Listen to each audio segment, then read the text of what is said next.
Hello friends, मैं कविता गोयल आप सभी का हरियाणा क्लासेस में हार्दिक स्वागत करती हूँ। आज हम पढ़ेंगे हरियाणा जीके के मोस्ट इम्पोर्टेंट 20 क्वेश्चंस जो कि पिछले एग्जाम में बार बार पूछे जा चुके हैं और आने वाले एग्जाम के लिए बहुत ही ज़्यादा इम्पोर्टेंट हैं। तो चलिए शुरू करते हैं। पहला क्वेश्चन है, निम्नलिखित पुस्तकों में से कौन सी पुस्तक में हरियाणा में बहने वाली नदियों का उल्लेख मिलता है? Option A Divyavadana, B Vaman Purana, C Skanda Purana, D Jaimini Brahmana. इसका जो राइट आंसर होगा वो होगा ऑप्शन बी वामन पुराण। वामन पुराण में हरियाणा में बहने वाली 9 नदियों का उल्लेख मिलता है। वामन पुराण में हरियाणा में बहने वाली 9 नदियों का वर्णन मिलता है। सरस्वती, वैतरणी, आपगा, मंदाकिनी, मधुस्रवा, कौशिकी, दृशदती, अंशुमती, हिरण्यवती, ये इन 9 नदियों का वर्णन वामन पुराण में मिलता है। बात करें बौद्ध ग्रंथ दिव्यावदान की, तो दिव्यावदान से हमें अग्रवा हिसार की जानकारी मिलती है। जैमिनी ब्राह्मण से हमें प्राचीन हरियाणा की सामान्य जनजीवन की जानकारी प्राप्त होती है। पूछा जाता है कि हरियाणा के सामान्य जनजीवन की जानकारी हमें कहाँ से मिलती है, तो जैमिनी ब्राह्मण से मिलती है।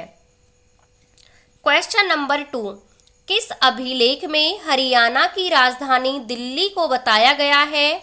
ऑप्शन ए लाडनू अभिलेख, बी करनाल अभिलेख, सी सिरसा अभिलेख, डी टोपरा अभिलेख। इसका जो राइट आंसर होगा वो होगा ऑप्शन ए लाडनू अभिलेख। लाडनू अभिलेख नागौर राजस्थान से मिला है, जिसमें बताया गया है कि हरियाणा की राजधानी दिल्ली थी।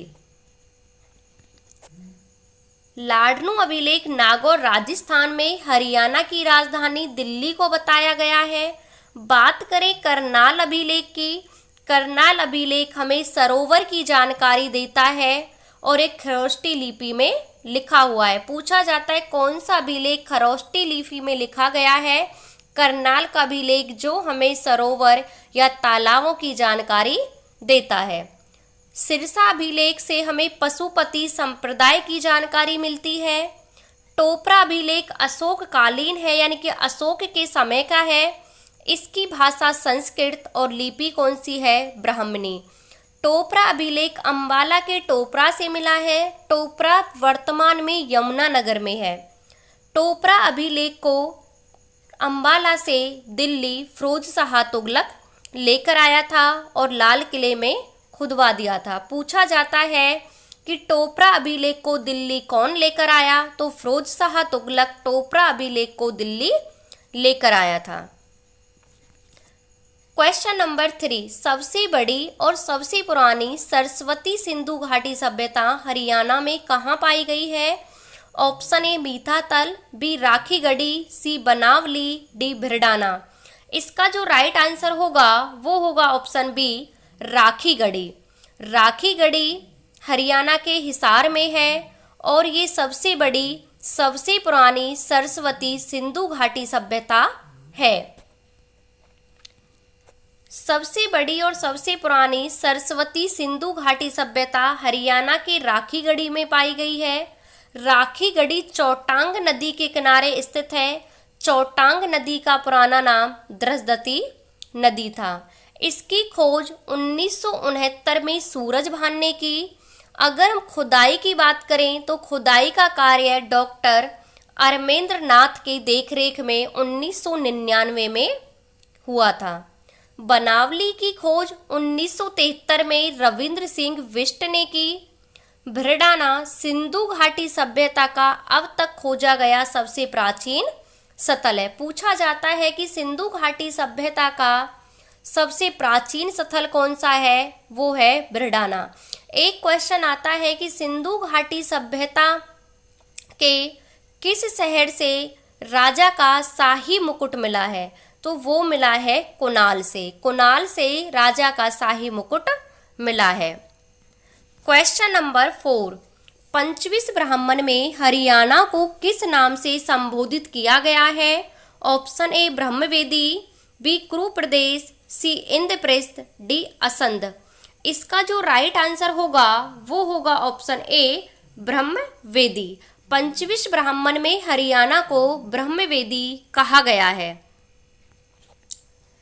पंचविश ब्राह्मण में हरियाणा को ब्रह्मवेदी कहा गया है।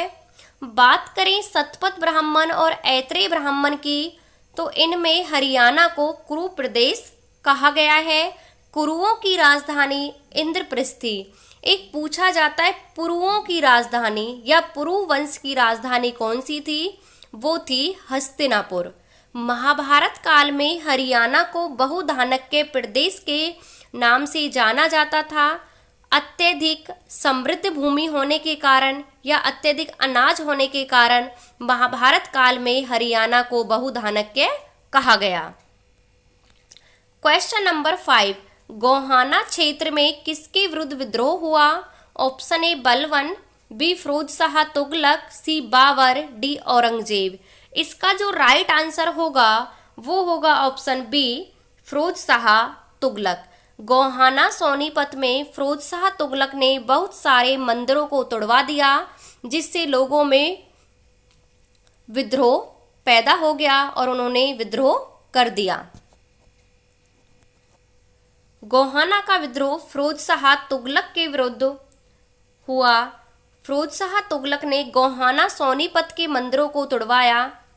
1672 में बात करें नारनौल, तो नारनौल में औरंगजेब के विरुद्ध सतनामियों का विद्रोह हुआ। पूछा जाता है सतनामियों का विद्रोह कब हुआ? 1672 में नारनौल में। मेवात की बात करें तो मेवात पर अधिकार करके बलवन ने जंगलों को साफ किया और गोपालगिरी के दुर्ग का निर्माण करवाया। गोपालगिरी का दुर्ग गुरुग्राम में स्थित है। पूछा जाता है बलवन ने मेवों को कब नष्ट किया? तो 1265 में बलवन ने मेवों को नष्ट किया, जंगलों को साफ किया और गोपालगिरी के दुर्ग का निर्माण करवाया। 1526 में पानीपत का पहला युद्ध बाबर और इब्राहिम लोदी के बीच हुआ, जिसमें बाबर की जीत हुई और बाबर ने पानीपत में काबुली बाग मस्जिद का निर्माण करवाया। फिरोज शाह तुगलक ने फतेहाबाद नगर को बसाया, हिसार को बसाया, इसीलिए फिरोज शाह तुगलक को नगर निर्माता और नहर निर्माता कहा जाता है, क्योंकि 1355 में पश्चिमी यमुना नहर को फिरोज शाह तुगलक ने ही बनवाया था। क्वेश्चन नंबर 6, कुरुक्षेत्र के स्थानेश्वर मंदिर का निर्माण किसने करवाया? Option A Prabhakar Vardhan, B Maratha Sadashivrao, C Raja Harshvardhan, D Chandragupta Vikramaditya. Kurukshetra के थानेश्वर मंदिर का निर्माण प्रभाकर वर्धन ने करवाया। इसका राइट आंसर होगा ऑप्शन ए। कुरुक्षेत्र के थानेश्वर मंदिर का निर्माण प्रभाकर वर्धन ने करवाया। स्थानेश्वर महादेव मंदिर का पुनर्निर्माण पेशवा सदाशिवराव ने करवाया।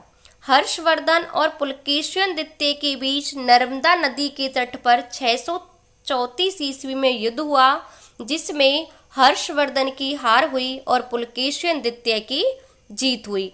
इस युद्ध की जानकारी हमें पुलकेशिन द्वितीय के ऐहोल अभिलेख से मिलती है।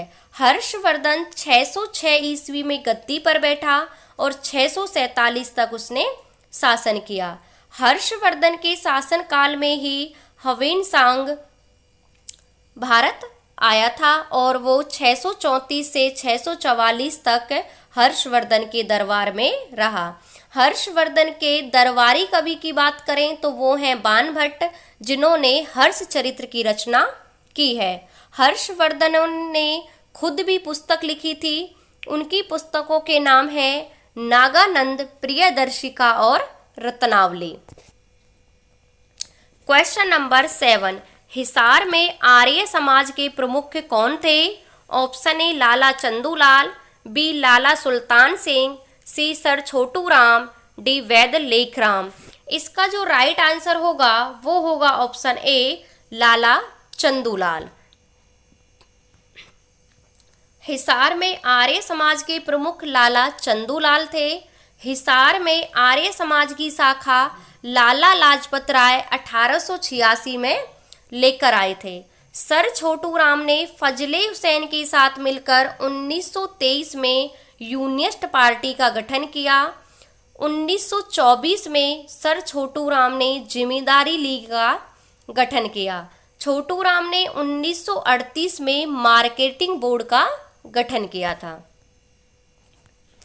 क्वेश्चन नंबर 8, जाट गजट समाचार पत्र किसने प्रकाशित किया? Option A Kanhaiya Lal, B sir Chhotu Ram, C Pandit Nekiram Sharma, D Bal Mukund गुप्त।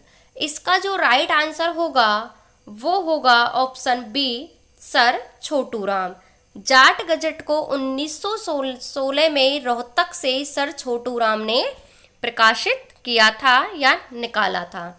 जाट गजट समाचार पत्र 1916 में रोहतक से छोटू राम ने निकाला। छोटू राम का जन्म 24 नवंबर 1881 में गढ़ी सांपला रोहतक में हुआ। वर्तमान में गढ़ी सांपला का नाम बदलकर छोटू राम नगर कर दिया गया है। छोटू राम की सबसे ऊंची 64 फीट की प्रतिमा गढ़ी सांपला में बनाई गई है। इसके जो वास्तुकार हैं, बनाने वाले हैं, उनका नाम है राम सुतार। क्वेश्चन नंबर 9, सभी गांव में बिजली पहुंचाने वाला भारत का प्रथम राज्य कौन सा है? Option A Uttarakhand, B Haryana, C Uttar Pradesh, D Paschim Bengal. इसका जो राइट आंसर होगा वो होगा ऑप्शन बी हरियाणा। सभी गांव में बिजली पहुंचाने वाला भारत का प्रथम राज्य हरियाणा था। 1970 में हरियाणा के सभी गांव में बिजली पहुंच चुकी थी। 1970 में हरियाणा के सभी गांव में बिजली पहुंचाने वाला भारत का प्रथम राज्य बना हरियाणा। और उस समय हरियाणा के जो मुख्यमंत्री थे वो थे चौधरी बंसीलाल। चौधरी बंसीलाल ने 1 जुलाई 1996 से 1 अप्रैल 1998 तक हरियाणा में क्या की? शराबबंदी। पूछा जाता है शराबबंदी कब हुई और किसने की? तो 1 जुलाई 1996 को शुरू हुई, 1 अप्रैल 1998 तक किसने की थी? चौधरी बंसीलाल ने। चौधरी बंसीलाल सबसे कम उम्र के मुख्यमंत्री बने थे। चौधरी बंसीलाल देश के परिवहन मंत्री और वे रेल मंत्री भी रह चुके हैं। इन्हें हरियाणा निर्माता के नाम से भी जाना जाता है। क्वेश्चन नंबर 10, हुकुम सिंह समिति की सिफारिश पर सीमा आयोग कब बनाया गया? ऑप्शन ए 16 जनवरी 1966, बी 23 अप्रैल 1966, सी 18 सितंबर 1966, डी 31 मई 1966। इसका जो राइट आंसर होगा वो होगा ऑप्शन बी 23 अप्रैल 1966 को हुकुम सिंह समिति की सिफारिश पर ये आयोग बनाया गया। अगर हम रिपोर्ट की बात करें तो 31 मई 1966 को इसने अपनी रिपोर्ट सौंपी और 18 सितंबर 1966 को यह संसद में पारित हो गया। तो हुकुम सिंह समिति की सिफारिश पर 23 अप्रैल 1966 को जेसी शाह की अध्यक्षता में पंजाब पुनर्गठन सीमा आयोग का गठन किया गया। इस आयोग के अन्य सदस्य एच दत्त, एम फिलिप थे। 31 मई 1966 को इस आयोग ने अपनी रिपोर्ट सौंपी। 18 सितंबर 1966 को भारत सरकार ने पंजाब पुनर्गठन विधेयक को पारित कर दिया। इसके तहत 1 नवंबर 1966 को हरियाणा एक अलग राज्य बन गया। क्वेश्चन नंबर 11, हरियाणा का प्रथम कैंसर संस्थान कहाँ स्थित है? Option A Jhajjar, B Panipat, C Karnal, D Rohtak. इसका जो राइट आंसर होगा वो होगा ऑप्शन ए झज्जर। हरियाणा का प्रथम कैंसर संस्थान बाड़सा झज्जर में स्थित है। हरियाणा का प्रथम कैंसर संस्थान बाड़सा झज्जर में है। पानीपत में हरियाणा का प्रथम यूरिया संयंत्र है। हरियाणा का पहला अन्नपूर्णा वस्त्र अनाज बैंक भी कहाँ है? वो भी पानीपत में है। हरियाणा की सबसे बड़ी कपड़ा मार्केट रोहतक की सौरी मार्केट है। हरियाणा का प्रथम ड्राइविंग स्कूल करनाल में खोला गया है। Question number 12, pink city Haryana के किस नगर का उपनाम है? Option A Sirsa, B Fatehabad, C Panchkula, D Hisar. इसका जो राइट आंसर होगा वो होगा ऑप्शन बी फतेहाबाद। फतेहाबाद का उपनाम पिंक सिटी है। इसे महलों का शहर भी कहा जाता है। फतेहाबाद को महलों का शहर और पिंक सिटी कहा जाता है। फतेहाबाद को पिंक सिटी। बात करें सिरसा की, वन नगरी, संतों की नगरी, सरस्वती नगरी। पंचकुला को नैनो सिटी, हिसार को स्टील सिटी और मैग्नेट सिटी के नाम से जाना जाता है। क्वेश्चन नंबर 13, हरियाणा के मध्यवर्ती भाग में कौन सी मृदा पाई जाती है? ऑप्शन ए बलुई मृदा, बी दोमट मृदा, सी रेतीली मृदा, डी चिकनी मृदा। इसका जो राइट आंसर होगा वो होगा ऑप्शन बी दोमट मृदा। हरियाणा के मध्यवर्ती भाग में दोमट मृदा पाई जाती है। पर्याप्त वर्षा होने पर इस मृदा में क्या होता है? फसल अच्छी होती है। थानेश्वर तथा फतेहाबाद के नगर क्षेत्र में सोलर नामक कठोर चीका मिट्टी पाई जाती है। पूछा जाता है कि सोलर नाम की कठोर चीका मिट्टी कहाँ पाई जाती है? थानेश्वर और फतेहाबाद। मृदा अपरदन को निर्दयी शत्रु या रेंगती मृत्यु कहा जाता है। क्वेश्चन नंबर 14, पश्चिमी विक्षोभों के कारण हरियाणा में किस ऋतु में वर्षा होती है? ऑप्शन ए वसंत ऋतु, बी ग्रीष्म ऋतु, सी शीत ऋतु, डी वसंत ऋतु। इसका जो राइट आंसर होगा वो होगा ऑप्शन सी। ऑप्शन सी, शीत ऋतु में पश्चिमी विक्षोभों के कारण हरियाणा में वर्षा होती है।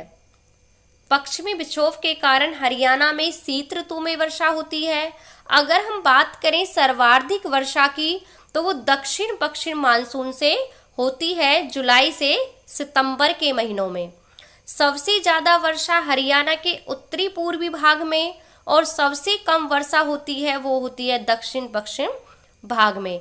अगर हम सबसे ज्यादा वर्षा वाले जिले की बात करें तो सबसे ज्यादा वर्षा अंबाला जिले में होती है। सबसे कम महेंद्रगढ़ और सिरसा में सबसे कम वर्षा होती है। अगर हम शहर की बात करें तो छछरौली में सबसे ज्यादा वर्षा होती है। यमुनानगर के छछरौली को इसलिए हरियाणा का चेरापूंजी कहा जाता है।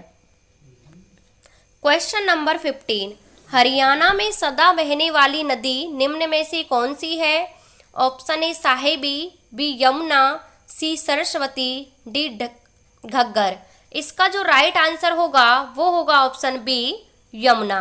हरियाणा में सदा बहने वाली नदी है यमुना। यमुना नदी हरियाणा में सदा बहने वाली नदी है। इसका उद्गम गढ़वाल हिमालय की बंदरपुर चोटी पर यमुनोत्री हिमनद से होता है। यमुना नदी हरियाणा में कलेसर, ताजेवाला, यमुनानगर से प्रवेश करती है। यमुना नदी हरियाणा में उत्तर प्रदेश के मध्य 320 किलोमीटर की लंबी रेखा बनाती है। पूछा जाता है कि कितने किलोमीटर की? तो 320 किलोमीटर की। क्वेश्चन नंबर 16, हरियाणा की सबसे पुरानी नहर कौन सी है? ऑप्शन ए जवाहरलाल नहर, बी भिवानी नहर, सी पश्चिमी यमुना नहर, डी पूर्वी यमुना नहर। इसका जो राइट आंसर होगा वो होगा ऑप्शन सी पश्चिमी यमुना नहर। पश्चिमी यमुना नहर हरियाणा की सबसे पुरानी नहर है। यह नहर 1879 में यमुना नदी के पश्चिमी किनारे से ताजेवाला स्थान से निकाली गई। अगर हम बात करें भिवानी नहर की तो ये भागड़ा नहर से निकाली गई है और हरियाणा के भिवानी जिले में सिंचाई करती है। जवाहरलाल नहर महेंद्रगढ़ जिले में सिंचाई करती है। इस नहर में पहली बार 1976 में पानी छोड़ा गया था। क्वेश्चन नंबर 17, हरियाणा का चंदन वृक्ष किसे कहा जाता है? Option A Khejri, be people, सी बरगद, डी नीम। इसका जो राइट आंसर होगा वो होगा ऑप्शन ए खेजड़ी। हरियाणा का चंदन वृक्ष खेजड़ी को कहा जाता है। खेजड़ी वृक्ष को हरियाणा का चंदन वृक्ष कहते हैं। हरियाणा वन विकास निगम की स्थापना 7 दिसंबर 1989 में की गई। अगर हम बात करें हरियाणा वन विभाग की पहली महिला अध्यक्ष तो वो थी डॉक्टर अमृता कौर। वर्तमान में जो अध्यक्ष हैं वो हैं अपूर्वा कुमार। हरियाणा में वन विभाग मंत्री हैं कंवरपाल गुर्जर। क्वेश्चन नंबर 18, हरियाणा में भिवानी चिड़ियाघर की स्थापना किस वर्ष की गई? Option A 1980, B 1981, C 1982, D 1986। इसका जो राइट आंसर होगा वो होगा ऑप्शन सी 1982। हरियाणा में कुल 3 चिड़ियाघर है। कहाँ कहाँ पर है? भिवानी, रोहतक, पीपली। भिवानी चिड़ियाघर की स्थापना 1982 में हुई। इसका क्षेत्रफल है 7 एकड़ में। रोहतक चिड़ियाघर की स्थापना 1986 में हुई। इसका क्षेत्रफल है 44 एकड़। पीपली चिड़ियाघर की स्थापना कुरुक्षेत्र में 1982 में हुई। इसका क्षेत्रफल है 27 एकड़। क्वेश्चन नंबर 19, गिद्ध संरक्षण व प्रजनन केंद्र हरियाणा के किस स्थान पर है? Option A Bhiwani, B Pinjore, C Rewari, D Kurukshetra. इसका जो राइट आंसर होगा वो होगा ऑप्शन बी पिंजौर पंचकुला। गिद्ध संरक्षण व प्रजनन केंद्र पिंजौर पंचकुला में स्थित है। गिद्ध संरक्षण प्रजनन केंद्र पिंजौर पंचकुला में है। चिंकारा प्रजनन केंद्र कैरू भिवानी में है। मोर व चिंकारा प्रजनन केंद्र झाबुआ रेवाड़ी में है। मगरमच्छ प्रजनन केंद्र भौर सैदान कुरुक्षेत्र में स्थित है। क्वेश्चन नंबर 20, आज का लास्ट क्वेश्चन, गन्ना उत्पादन में हरियाणा का अग्रणी जिला कौन सा है? Option A Yamunanagar, B Karnal, C Sirsa, D Jind. इसका जो राइट आंसर होगा वो होगा ऑप्शन ए यमुनानगर। गन्ना उत्पादन में हरियाणा का यमुनानगर जिला अग्रणीय है। BILT paper mill, Saraswati sugar mill, timber market, गोला बारूद, रेलवे वर्कशॉप कहाँ पर हैं? ये यमुनानगर में स्थित हैं। जगदम्बे पेपर मिल सिरसा में स्थित है। चमड़ा उद्योग जींद में स्थित है। लिबर्टी शूज करनाल में। तो ये थे आज के मोस्ट इम्पोर्टेंट 20 क्वेश्चंस। आपको वीडियो कैसी लगी कमेंट बॉक्स में कमेंट करके ज़रूर बताना। Thank you.